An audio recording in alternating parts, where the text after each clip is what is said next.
power is an even power. Usually, even yung number of moles.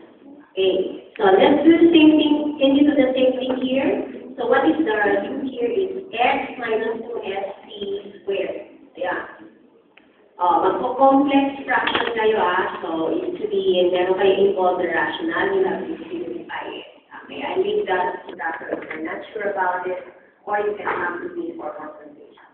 Because class, we cannot afford to be solving everything step by step. In fact, compared to the other lecturers, ako lang yan. Okay?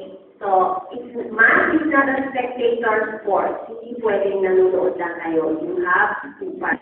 So, since I did this for the other value, you have to do it for the other value. Okay. There are going to be equations with quadratic form. I understand, or it is safe to assume that